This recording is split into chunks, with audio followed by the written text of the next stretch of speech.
cyane tubahaye ikaze mu ijambo ry'Imana dusanga mu gitabo cya kabiri cy'Abikorinto cyangwa se urwandiko rwa kabiri Pawulo yandikiye itorero ry'Ikorinto.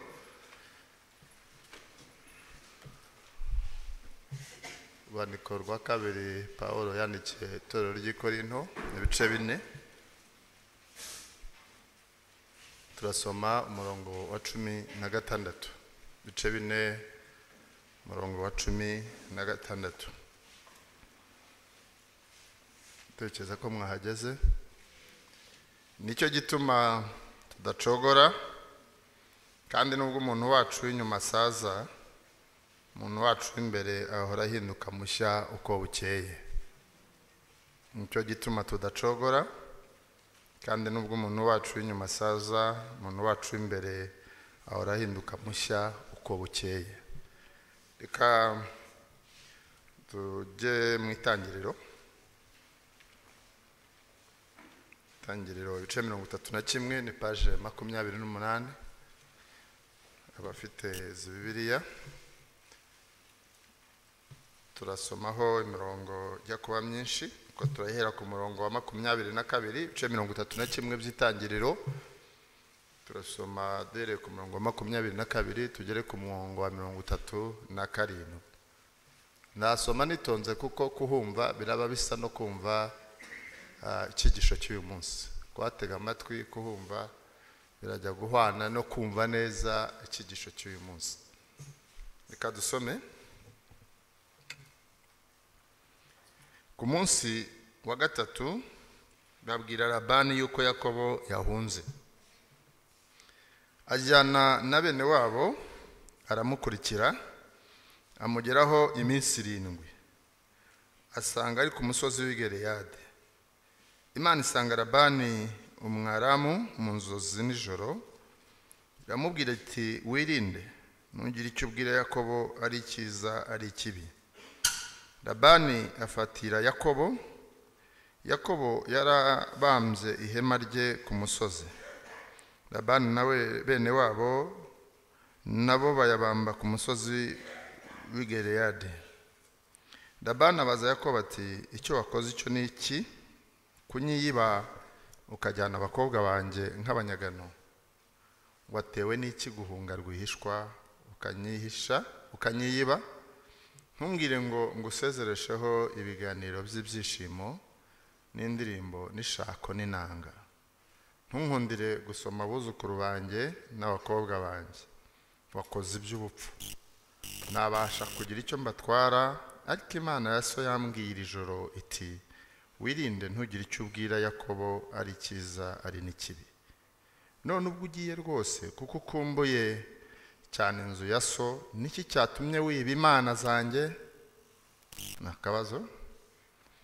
Yakobo asubiza Labani ati irya mbere nuko natinye ko wanyaga abakobwa bawe.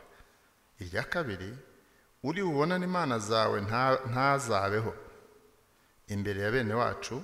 Saka cyawe kiri mu byanjye ukijyane. Kuko Yakobo atarazi yuko Rasheli yazibye. Murumva hajemo no kwiba. Labani yinjira mu ihema rya Yakobo no mu rya Leya no mu ya za nshoreke zombi, arazibura. Ava mu ihema rya Leya yinjira mu rya Rasheli. Rasheli yari yenze bya bigirwamana, abishyira mu matandiko y'ingamiya, ayicaraho. Labani asaka mu ihema hose, arabibura. Agira ate? Rasheli abwira se ati ntundakare databuja yuko naguhagurukiye, nuko ndi mu mihango y'abakobwa. Arasakabura bya bigirwamana. Ntabihari suko? Ntabihari? Abantu ntago boroshye. Yakobo ararakara, tonganya Labani, aramubaza ati nagucumuye iki? Nakoze cyaha ki cyatumye unkurikira vuba? None usatse mu bintu byanjye byose, ubonye icyo mu rugo rwawe? Kiziyane hano ugishyira imbere ya bene wacu na bene wanyu badukirane. Labani nta mwaye, ntazibuze mufunge bibiri, ntazibuze ariko se ntazihari. Abantu ntago boroshye.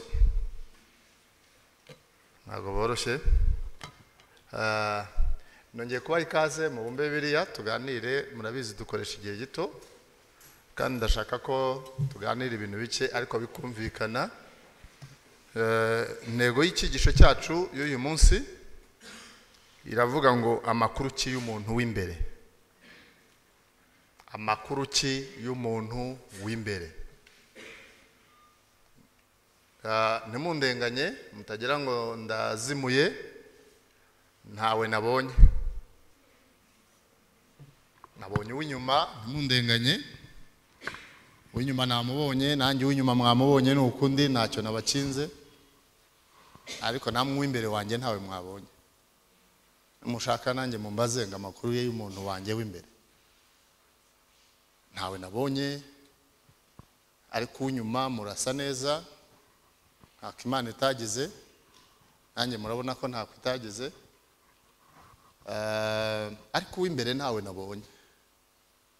nabonye, kandi uw'imbere azwi na nyirawe akamenywa n'Imana.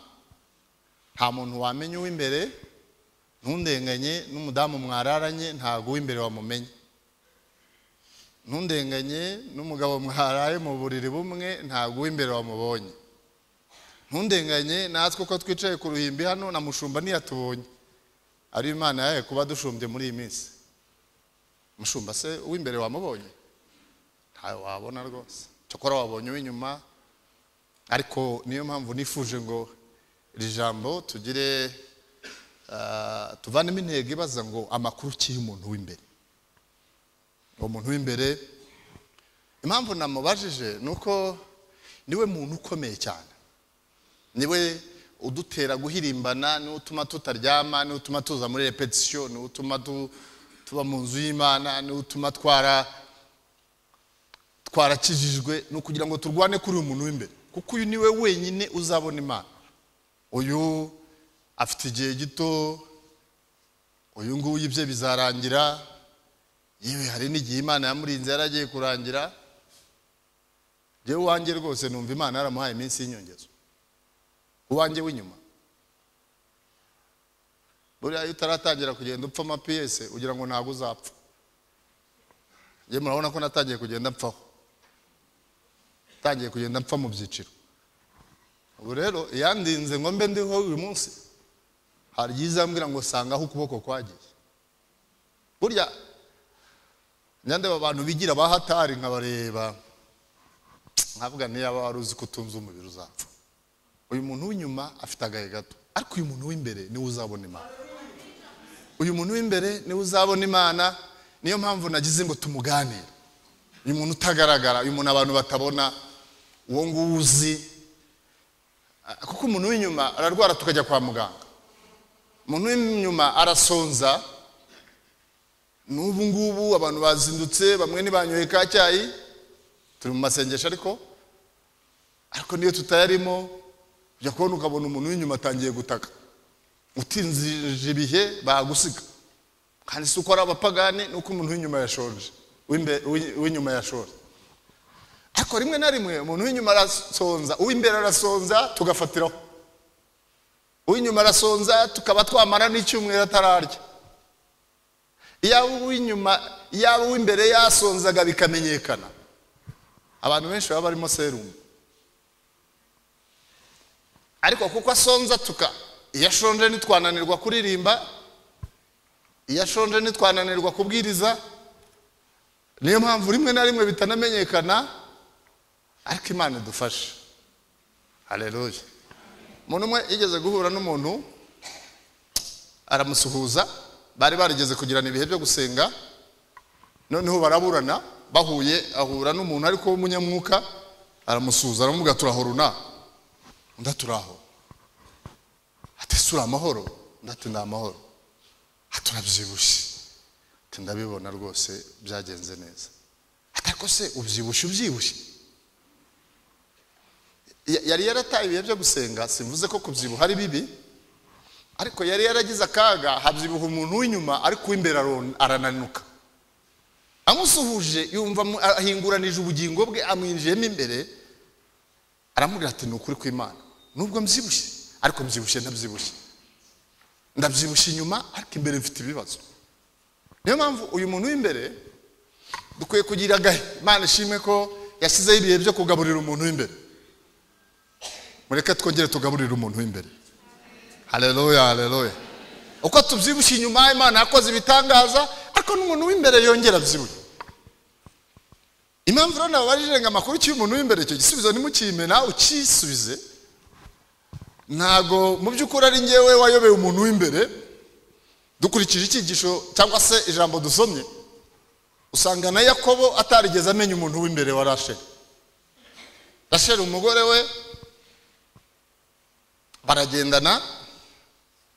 Mbibutse yuko uyu Yakobo yari mu rugendo asubira iwabo. Yakobo yavukanaga n'umuvandimwe Esawu, ntabwo ndi batinde. Aramuriganya, amaze kumuriganya Yakobo ararakara, agambirira kuzamwica. Esawu ararakara, agambirira kuzica Yakobo. Yakobo se na nyina bamugira inama yo guhungira kwa nyirarume Labani. Aragenda agerayo, Imana ni urukundo, ahunga arariganije, ariko urukundo rw'Imana rujyana nawe. Uri Imana ni urukundo. Agezeyo Imana iguma gukorana nawe, imikumbi irororoka. Buriya hari igihe abantu bitiranya gukiranuka n'imikumbi.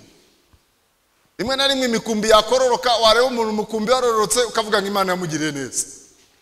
Ndabyemera ni byiza, ariko gukororoka kw'imikumbi ntago bihindura umuntu umukiranutse. Imikumbi irororoka, ibintu bigenda neza, ariko Yakobo aza kwibuka nubwo imikumbi yororotse ko afitanye ikibazo na murumuna we Esawu, na mwene nyina Esawu.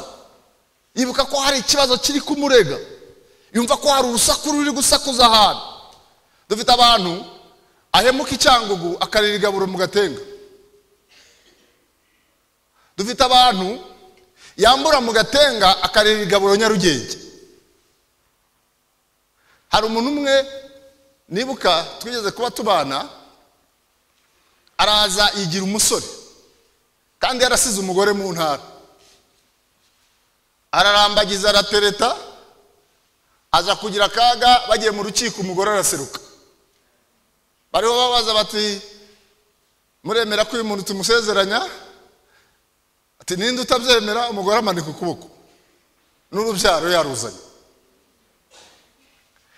Dufite abantu, ariko Yakobo nubwo yari ari kwa Labani imikumbi yarororotse, yibuka neza ko hari ikibazo kiri ahantu.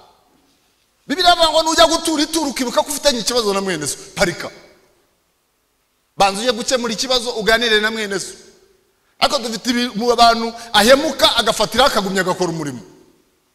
Kase ariko uyu muntu ubugingo bwe bujya buganirizwa, ariko uyu muntu umwuka wera ajya aganiriza ubugingo bwe. Ariko Yakobo aganirizwa n'Imana, yibuka ko asize ikibazo iwabo, afata urugendo asubirayo. Mu gusubirayo aganira n'umuryango n'abagore babiri, Leya na Rasheli. Murabyibuka ko bose araba kwa Labani. Arababwira ati, rero igihe kirageze ngo tuve hano dutahe rwose, dusubire iwacu. Abagira inama, arababwira ati, dore murabizi ukuntu nariganijwe, igihe kirageze ngo dutahe. Ndetse numvise bene so bijujutange bya so ninge mbimaze, none dutahe. Bari mu rugendo bataha, birumvikana abantu barazinze, bazinga imizigo barataha. Kuvuga kuzinga turi Kigali biroroshye, abantu benshi bajya bimuka. Umubare mwinshi wa Kigali ni abantu bimuka, ariko n'utimutse yigeze kwimuka. Muzi kwimuka ukuntu bimera. Bashiki bacu kwimuka ni mubizi. Umuntu arazinga, akazinga utuntu twose. Bashiki bacu bazi kuzinga, n'akamamiyo ntibagasiga, kandi nibyo nako baba barakaguze. arazinga kabisa. Ariko twabonye umuntu wazinze azinga n'ibitazingiko. Umuntu witwa Rasheli yari umuhanga mu kuzinga. Yakobo atanga message aravuga ati igihe kirageze ko tugenda, hanyuma rero muzingi ibintu dutaye. Ikintu cyantangaje muri message Yakobo yatanze, ntabwo yigeze atangamo iyo kuzinga imana zo kwa Labani. Njye ntanga hano ku Ruhimbi abapasitoro ndakurikirana, iyo tubwiriza nta muntu urabwiriza kuzinga ubusambanyi, akonyoberwa babuzinze iyo babukuye. Nta muntu turabwira kuzinga amatiku, ariko nyoberwa bayazinze ahantu bayavanye. Bumvise nabi message byagenze bite? Nibaza abantu ibintu bazinga nkayoberwa iyo babizinga na message ahantu bayikuye. Ariko ntangara cyane iyo ujya kubona ukabona hari abantu bazinze bitazingwa. Yakobo atanga message ati muzinge dutahe. Yarazinga zinga ibizingwa, ariko Imana ishimwe ko bose batazizinze. Haleluya, haleluya, haleluya. Oya muhumure, hari abatarazizinze. Muhumure, barahari rwose. Itoro ry'Imana riracyari. Azinga ibizingwa, ariko Rasheli azinga kabutindi. Azinga imana zo kwa Labani. Arazizinga, arangije bafata urugendo. Yakobo yishimira abana n'abuzukuru, bafata urugendo baragenda. Avuga ati rwose sawa, umuryango awurebye abona ni sawa. Awurebye abona nta muntu rwose wakora amahano, kandi Yakobo ni wamurenganya rwose. Umuntu w'imbere azwi na nyirawe. Umuntu w'imbere azwi na nyirawe ni Imana yonyine. Arazinga, bafata urugendo baragenda. Bageze imbere ngo bamba amahema ahantu baruhutse, ngo bajye kumva bumva Labani, imirindi ya Labani. Ariko Labani aturutse kandi mu izina rya Yesu, Labani toka, Labani katika jina la Yesu, Labani. Labani se kandi mugatenga aturutse he? Labani se kandi mana we ajate. Ariko se waretse gutokesha Labani ko Labani hari ikimuzanye? Labani ararengana, ahubwo ikibazo kibaze Rasheli, kuko ikizana Labani avuga amagambo akomeye, aravuga ngo ni byiza rwose ko mutaha, ko mukumbuye iwanyu, ni byiza ko mugenda. Ariko se niki cyatumye mu kugenda kwanyu muntwarira imana zanjye? Nta kibazo rwose kuba umurokore, nta kibazo rwose ko musengera mu idini runaka, ariko ikibazo niyo habonetse jwegerere. Nta ubazo utari ko se ibi byo ni ibiki kandi bihura bite? Ni byiza rwose ntacyo mpfa namwe, ariko se kuki mwantwarira imana? Iyo mugenda mwenyine ntimuntwarire imana zanjye.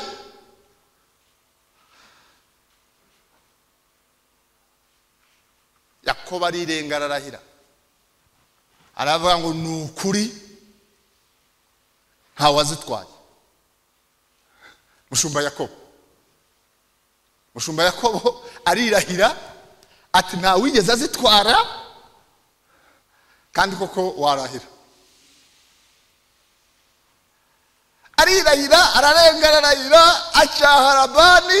Rega buriya Labani banamutenga. Labani utinyuka umukozi w'Imana, Labani utinyuka akazana ibintu nk'ibyo ngibyo,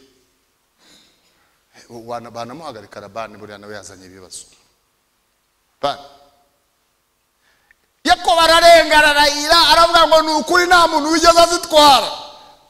Akiyongeza ambwira Yakobo, nkabwira Yakobo ngo Yakobo ihakanire ku giti cyawe, reka ibintu byo kurengurahire, umuntu w'imbere nta wamumenya, hakana ku giti cyawe, burya Rasheli yazitwara. Wishwana na Labani, reka Labani yari cyamuzanye, wishwana n'umwuka wera, ibyo ari kuvuga wasanga hari akabazo. Wishwana n'ibyo umwuka avuga, ihakanire ku giti cyawe Rasheli yazitwara. Ararenga ararahira. Labani aramubwira ati rero niba ari ibyo ndeka nsake. Mureke tureke Labani asake. Murabyemeye ko tureka Labani agasaka? Labani asake mu izina rya Yesu. Uruta Labani ni Umwuka Wera, tumureke asake. Kera abantu bazaga bafite ubwoba, akinjira mu iteraniro akavuga ati none iteraniro ry'abapenisi ndikira. Akavuga ati baramfata baramvumbura, akagira ubwoba akihanira ku ruhimbi, nakakihanira mu gikari hariya hirya, akavuga ati ngere mu nzu y'Imana nitunganije rwose. Nyabyuka twajyaga kuririmba tukabanza kure mu tugurupe, ukegera nk'uyu mushiki wanjye ukamubwira ati Imana imbabarire rwose. Kuko uri gutinya kwinjira hera, kuko utinya ko wakandagiye wagira ibibazo. Utinya ko umusako uri bubeho. Ariko Imana yongera isake mu izina rya Yesu. Imana yongera imanura umwuka wo gusaka. Yongera imanura umwuka wo mu mutima usaka ibyaha. Ariko abantu nabazitwaye nabazicariye twese. Imana yongera imanura umwuka wo gusaka. Turi hafi kwinjira muri Pentekote, turahamagara Umwuka Wera, ngo Umwuka Wera naze arajya he? Aranyura he? Araca he? Reka tubanze twinginga Imana mbere yuko duhendahenda ngo Umwuka Wera yongera amanuke, tubanze duhendahenda umwuka wo gusaka. Abanza asaka ibidashimishije mu mitima yacu kugira ngo Umwuka Wera abone ahakorera.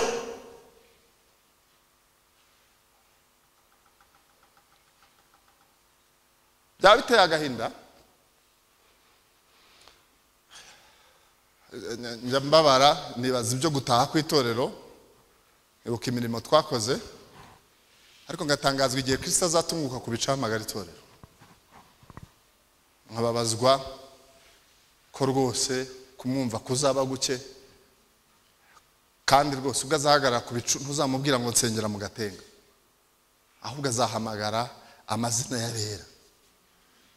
Yesu ubwo azahamagara ku bicu, nkunda kuvuga ngo nkunda kubigereranya n'umuntu na smack cyangwa se rukuruzi. Ubunyujije hano rukuruzi ibintu byose ntibyayumva, ariko igifitanye gahunda na smack cyayumva kikazamuka. Uko niko ubwo Yesu azahagarara ku bicu, abafitanye ubuzima bw'umwuka nawe bazumva ijwi rye bazamuke.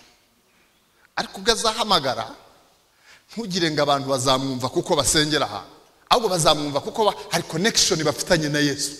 Ubwo azahamagara abasanzwe bamwumva, n'ubundi azitabwa na famiye, abasanzwe bamwumva nibo bazumva ijwi rye bakazamuka. Obi wanjye ntabwo wagenda ngo ukomange madama azi ukuntu nkandagira, azi n'ukuntu mvuga. Ntabwo wagenda ngo ukomange gukingurire, ariko jewe niyo nagenda navuze, niyo nakorora azi ukuntu mvuga. Uko nuko Yesu nahamagara itorero abantu bazamwumva. Mfite ubwoba rero, bashumba mureke twongere dusenge Imana, kuko Imana izatubaza abantu b'Imana.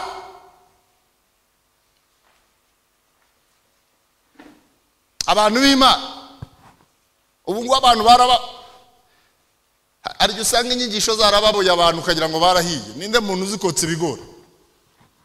Iyo uhuye n'umwotsi mubi ugira ngo ikigori cyarahiye. Wajya kurya ukagira ngo cyarahiye, wagikubita iryinyo mantuza agataka.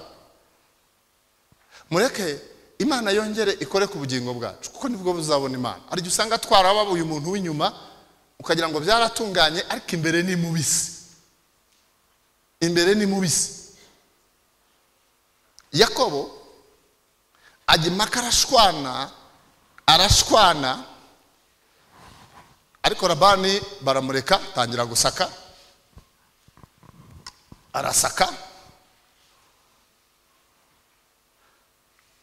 Arasaka agiye gusaka, Rasheli yumva agiye gufatwa. Buriya rega nta muntu udatinya, ahubwo iyo abantu bamaze kumenyera batinyuka ibidatinyuka. Rasheli avuga amagambo yanteye ubwoba twasomye. Aravuga ngo ntundakarire databuja, ngo yuko ntaguhagurukiye. Ni ijambo kandi rya kinyabupfura, ni ijambo ririmo uburyarya, ngo ahubwo ubwo ndeba impamvu nahagurutse si ukugusuzugura, ahubwo rwose nuko ndi mu mihango y'abakobwa. Tekereza, nuko ndi mu mihango y'abakobwa rwose. Ubureba nicaye gutya ari inyuma nyumya, yicara ahantu nari ngiye kwicara, sanga nabanishe ntuze yo kwigisha, ariko namwe nimubirebe uyu muntu yicaye n'ikinyabupfura. Wakoraho umuntu wicaye cyo wamuhagurutsa?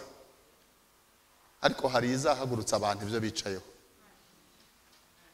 Waheza Rabani ariko ntiwaheza umwuka w'Imana. Nimureke abantu bicare, babyicarire, mubihorere, ariko igihe Imana izaza gukubita icyaha izakubita n'abakicaye hejuru. Ariko nakaga kuzarinda abantu bakubitwa, kandi umwuka w'Imana ntakatagize ngo aburire abantu bahaguruke ku byo bicayeho. Uyu muntu w'imbere rero, reka twongere dusenge Imana igira icyo ikorera umuntu w'imbere, kandi hariho ububyutse buhindura, butuma umuntu yumva. Turi mu bihe abantu basinziriye, bibagirwa n'amakuru yo kuza y'iby'ubugingo, bibagirwa amakuru, barasinzira. Niyo mpamvu ijwi rikangura. Hari ijambo maze iminsi soma n'icyigisho ndi gutegura, aho Yesu yari ari kumwe n'intumwa asenga amasengesho ya nyuma, ngo zirasinzira. Intumwa ziramusinzirana, zirasinzira rwose. Yesu arahindukira abaza ngo niki kibasinzirije? Bibiliya avuga ngo muri Luka ibice 22 umurongo wa 45, Yesu arabaza ngo niki kibasinzirije? Barangirira baramubwira ngo, Bibiliya iravuga ngo kuko bari basinzirijwe n'agahinda. Buriya Yesu arabaza ngo niki kibasinzirije, ntago yari ayobewe ikibasinzirije. Bari basinzirijwe n'agahinda, ariko Yesu asa naho ababwira ngo nubwo mufite agahinda, ariko nta mpamvu yo gusinzira. Nta kintu na kimwe cyatuma umuntu asinzira. Yaba hakabaye impamvu yo gusinzira, abantu bamwe baba bafite ibyo basobanura, ariko nta mpamvu nimwe yo gusinzira. Yesu arabaza ngo niki kibasinzirije? Nimubyuke musenge kugira ngo mutagwa hehe? Mu moshi. Ubu tugoswe na mosha n'ibisinziriza bitari bimwe. Kandi reka nkubwire, nutanakanguka mu gihe cy'agahinda, buriya agahinda gasinziriza nk'umunezero. Rimwe na rimwe hari igihe Satani ahindura ibihe. Kera uri mu gahinda ukaba warabyuka kugasenga, agahita ahindura uburyo ukajya mu munezero, nawe urasinziriza. Ukiyorosa ikiringiti cy'umunezero, akica ngundira Imana ishaka gukanguka, hari gizinga ikiringiti. Igira ite? Ikakizinga rwose. Ugasinzira mu kiringiti cy'akazi, kakubwita wabyutse ugasenga, aka kazi ko gahari ntacyo bitwaye, kandi akazi ntacyo gatandukaniyeho no gukanguka. Kabwita rero wasinziriye reka nkizinge, ariko Imana turinde gukanguka yazinze ikiringiti. Kuko gukanguka yazinze ikiringiti, umuyaga umaze kugukubita biragatsindwa. Arabaza ngo niki kibasinzirije? Nimubyuka musenge kugira ngo mutagwa mu moshi. Uw'Imana ikunda ikiringiti irakizinga, aho kugira ngo usinzire yazinga ikiringiti. Kuko ubugingo businziriye ntibuzumva impanda. Abakobwa 10 muri Matayo 25 bose bagaragaga ko barindiriye umukwe. Bagaragaga ko bamurindiriye, iyo barebye bose bari bambaye imishanana. Haleluya mu abakobwa. Haleluya abakobwa. Haleluya abakobwa. David mukobwa, haleluya. Pastor David nawe uri umukobwa. Mushumba nawe uri umukobwa. Muti noneho mu pastor aravange. Ariko turi abakobwa twarakowe.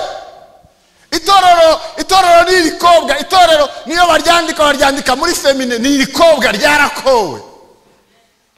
Turindiriye umukwe kazaza ari we Kristo, agakangura itorero rikazamuka.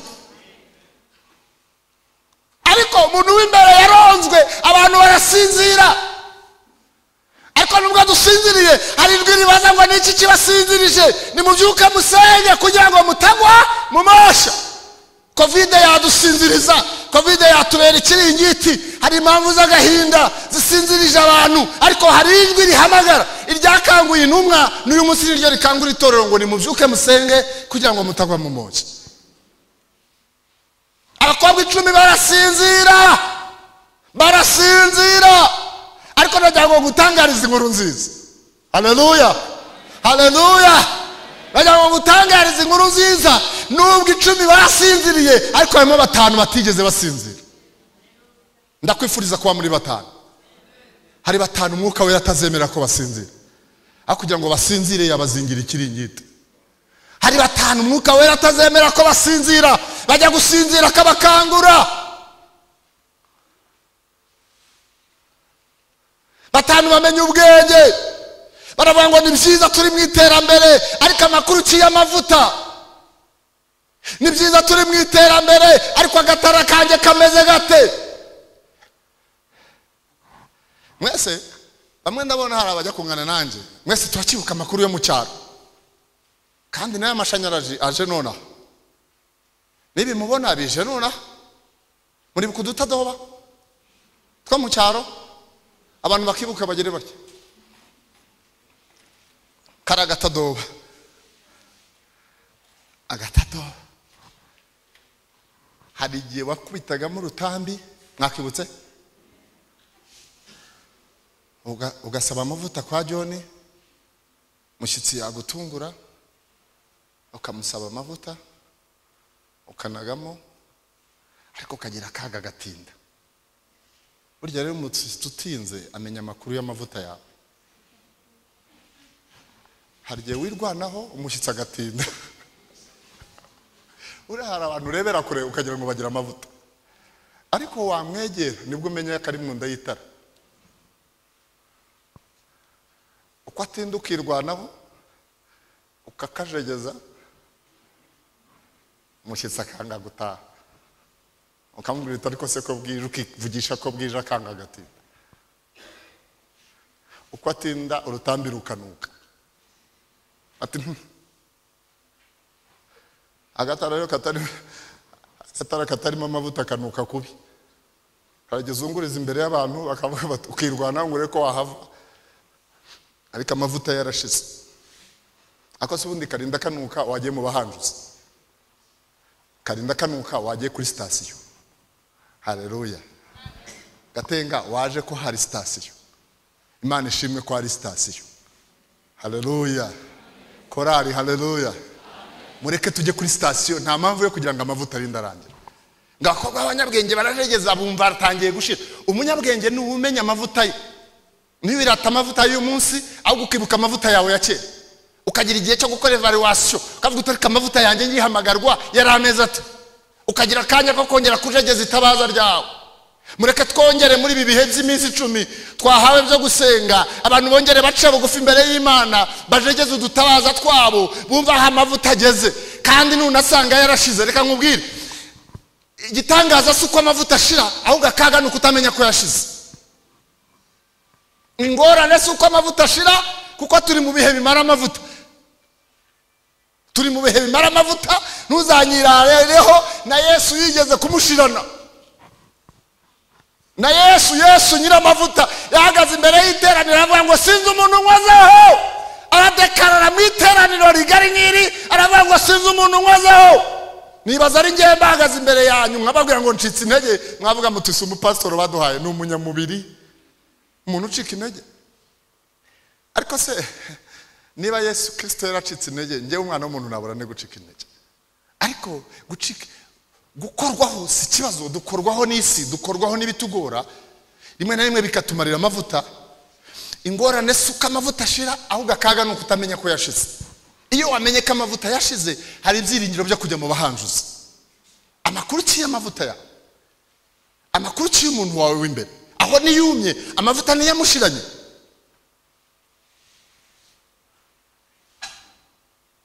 Ariko nimuhumure ntazadushirana twese. Nimuhumure, Imana ntizemera ko amavuta ashira, izongera ikangura ubugingo bwacu. Ibi bihe turimo byo gusenga, ndinginga Imana ngo bikangure ubugingo bwawe, kandi bukangure n'ubwanjye kugira ngo umwuka w'Imana yongere aganire n'ubugingo bwacu. Twongere wibindiri wibika ntabwo uri stoke y'Imana zo kwa Labani. Wibindiri wibika Imana zo kwa Labani. Wikumagara muri ibi bihe amavuta aracyariho. Imana iracyadufitiye amavuta. Kandi Imana idufitiye ibihe byiza. Muri ibi bihe byo gusenga twinjiyemo, nagira ngo bitubere ibihe byo kuganira nawe. Imana iganire nawe.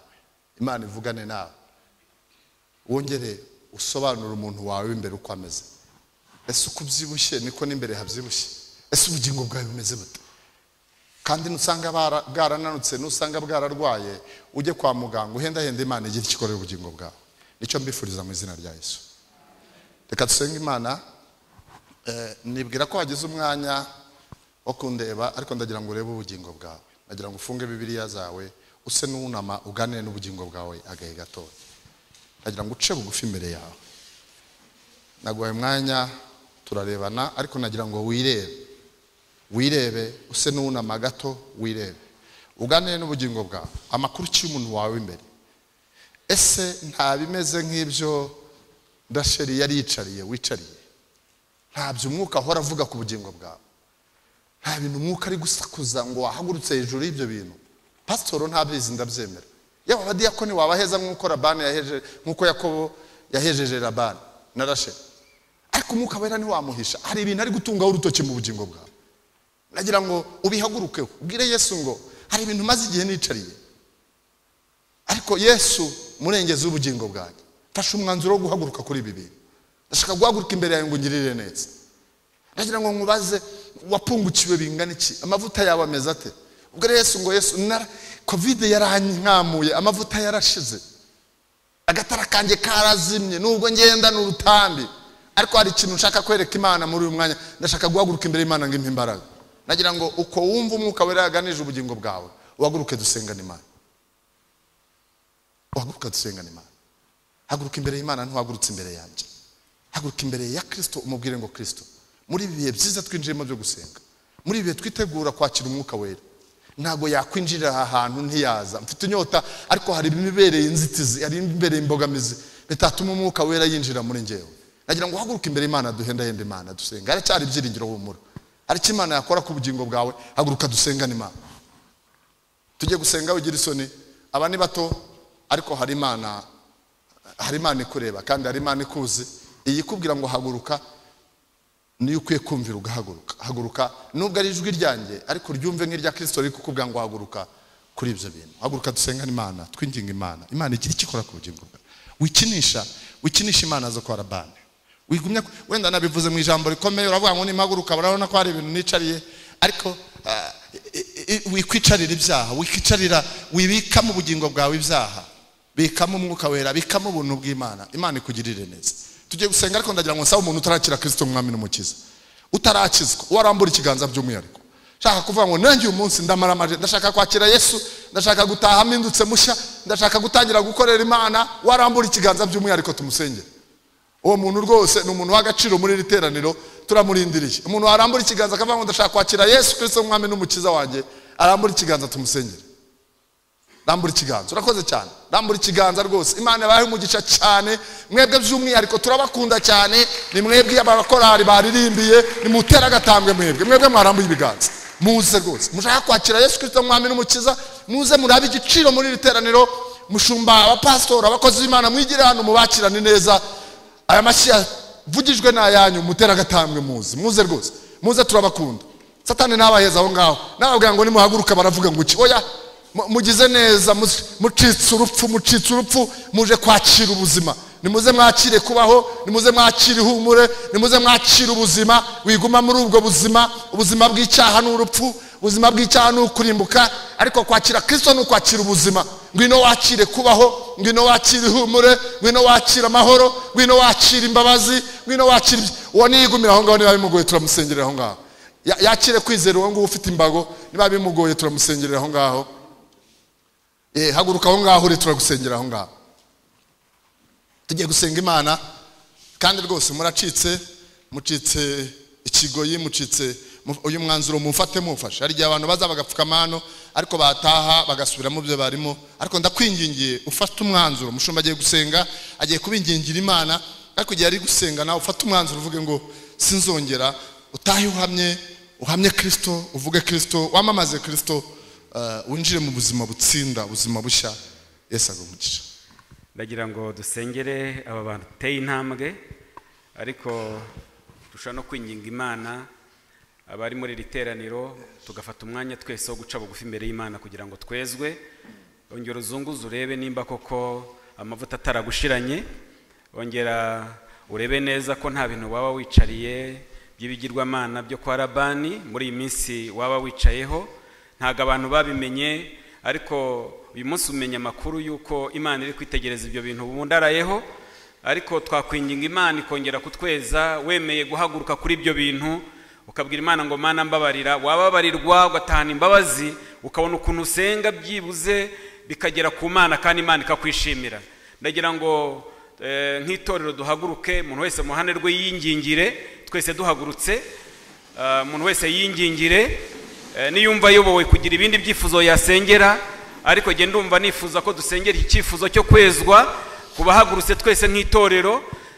Birashoboka amavuta yagiye agushirana, birashoboka ko yagiye arangira ubyumva, birashoboka ko utangiye kunuka, utangiye kugira ibintu bikugaragaraho n'abantu bakwegereye bakumva ko amavuta yagushiranye. Nawe ubwawe urabizi, aho uhagaze urahazi, ntacyo wahisha umwuka wera. Imana ivuganye natwe muri literaniro, ndagira ngo twongere kwinginga Imana. Amaraso ya Yesu arakeza, aracyatunganya, ijambo ry'Imana rirakeza, ndetse n'umwuka wera arakeza abemeye kwizera ijambo ry'Imana. Reka rero mwebwe muri literaniro abakeneye kwezwa muzamura ibiganza duhendahenda Imana. Aba bapfukamye turabasengera kuko bemeye kwakira Yesu ari ubwa mbere, ariko namwe muhaguruke, abahagurutse nako murambura ibiganza duhendahenda Imana. Imana yera, Imana ibasha kurondora imitima, Imana idakunda ko abantu babana n'ibyaha, Imana ishaka ko duhaguruka muri ibi bintu by'umwijima. Isengera ubwawe winginga Imana ngo Mana, maze iminsi ndi mu ntege nke, maze iminsi ndi mu bintu nicariye, maze iminsi ibyaha byarangarukanye, maze iminsi hari ibintu bibabaje umwuka wera numva nturanye nabyo, ndi kumwe nabyo. Wakwemeza abantu, ariko umwuka wera ari hano kugira ngo yongere kutweza. Emerera Imana watuza akanwa kawe. Bibiliya ni kwivuga ngo mwaturirane ibyaha musabirane. Tugiye gusenga Imana nyiri imbabazi nyinshi yongere kweza iyi mitima, Imana yongere kweza iri teraniro, Imana yongere kweza abagabo bari hano n'abagore, urubyiruko ruri hano, ibintu byose byakwanduje Imana yongere kutweza. Ko ni Imana ishaka ko twongera kugaruka mu mwanya mwiza, ukagaragara nawe uri umukobwa mu bakobwa biteguye gusanganira Yesu. Amavuta yakongera kaza, Imana hari icyo yagukorera mu buzima bwawe. Mu izina rya Yesu Kristo umucunguzi wacu, Mana turagushimiye, Mana turagushimiye, Mana turagushimiye.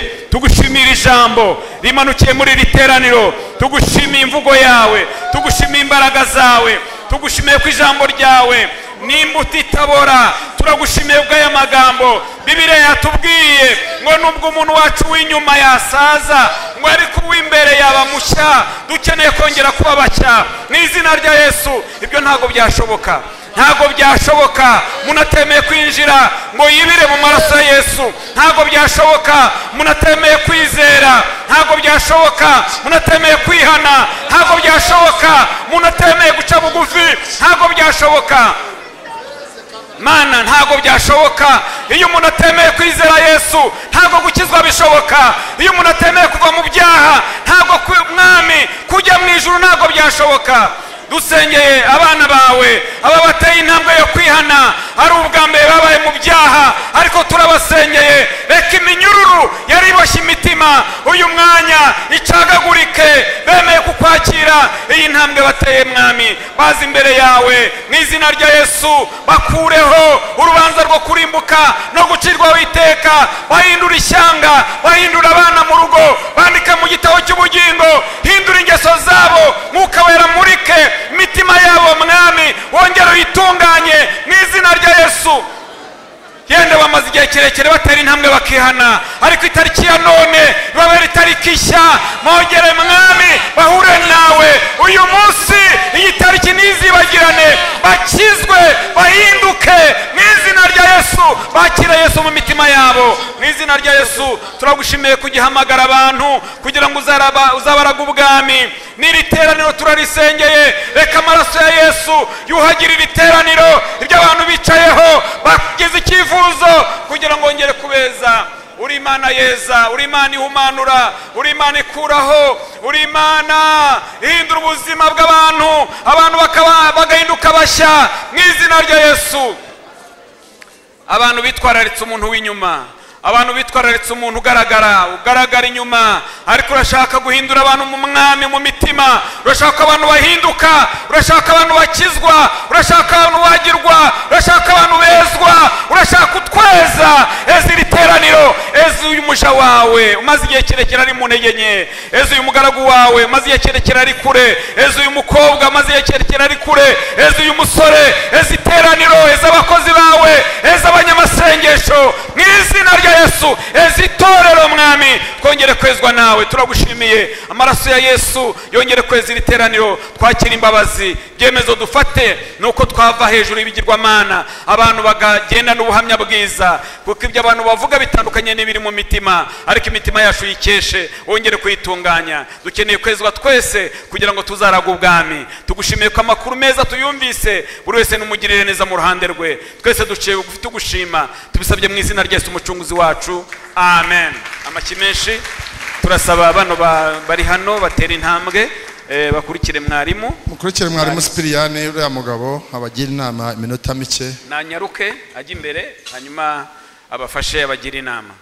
Reka dusengere ibyifuzo, abakozi b'Imana bakomeze bahaguruke, dusengere ibyifuzo binyuranye, ibyo wazanye imbere y'Imana, burwayi se bikuremereye bitari bimwe, ubihagurukana imbere y'Imana, dusenga Imana igira ikikora. Imana yo kwizerwa, murengezi w'ubugingo bwacu, dusengeye mwene data na mushiki wanjye bahagurutse imbere yawe, bazamuye ibyifuzo bibagoye kandi bibaruhije. Turasenze ngo ikiganza cyiza cy'Imana gikore kuri buri wese, umweze kandi umutunganye, urebe ibyifuzo akuzanye imbere, ubirangirishe neza yawe kugira ngo kimubere ikimenyetso cy'uko yakuje imbere. Twatuye ubuzima bushya, twatuye ibyiza, twatuye ibihe bishya. Turasenze ngo imbaraga z'Imana zirangiza ibyo bimubereye nk'umusozi, ugira icyo ubivugaho, ibyigize nk'imisozi byike, kugira ngo abashe kwakira imbaraga zigukomokaho. Urakoze kuri Imana igira icyo ikora, kandi turabigushimiye mu izina rya Yesu, amen, amen.